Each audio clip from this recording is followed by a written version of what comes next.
Hey, I'm Scott with Ridgeline Roofing and Restoration. We're here at this homeowner's property. We kind of want to give you guys a little tips on, as a homeowner, what to visually inspect from the ground if you think you're having roof issues. As a homeowner, the first thing that I would notice is the age of my roof.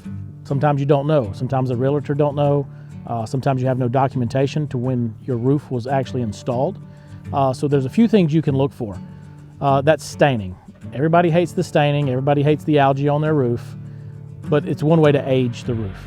So most roofs will start growing algae on the north slope between years 10 and 12. Typically, if you don't have algae on the north slope, you have a roof that is younger than 10 years. If you've got one that's starting to grow algae, you're about that 10 or 12 mark.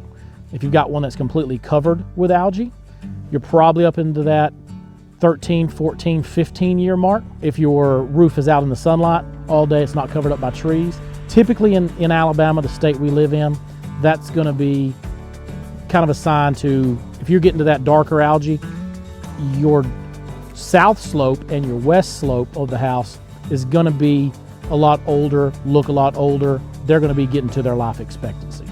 So you should be thinking about maybe replacing it or getting it inspected. Besides just the algae, one other thing that I would look for is any visual changes in the roof. Do you have any low spots in the decking that you didn't notice before? Do you have any humps in the decking that you didn't notice before? Those are a few things that you can use to kind of know when to really replace the roof or just even get it inspected.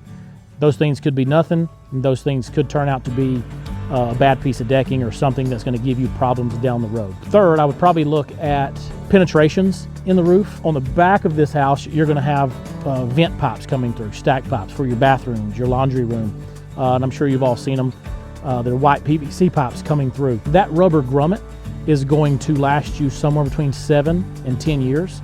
That depends on the exposure to the sunlight. If you're having problems in those areas, it's probably the rubber has split open, and you're going to need to get that looked at, or you're going to start seeing some staining on your sheetrock in those areas. One thing we do when we do replace a roof is we will put 2 collars on. We'll put the base on and then put a slip collar on top of that in order to double protect that in the future.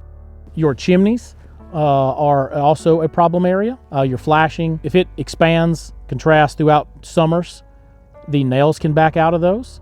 That's going to cause potential leaks. Satellite dishes on top of roofs can cause issues. Any valley area transition, debris. Those are some things you can look at when you're walking around your property to see if you have any kind of issues, or you might want to consider replacement or even having somebody come out and inspect. I hope that helps with a few tips when trying to age a roof or determine whether you need somebody to come out. But if you're still unsure, you can always give us a call at Ridgeline Roofing and Restoration. We would love to come out, take some pictures of your roof, do a free inspection for you, and then we can guide you along your steps you need to take. If you like some of these tips and you found some of them helpful, you can always check out our other videos on roof replacements, insurance processes, just inspection processes in general.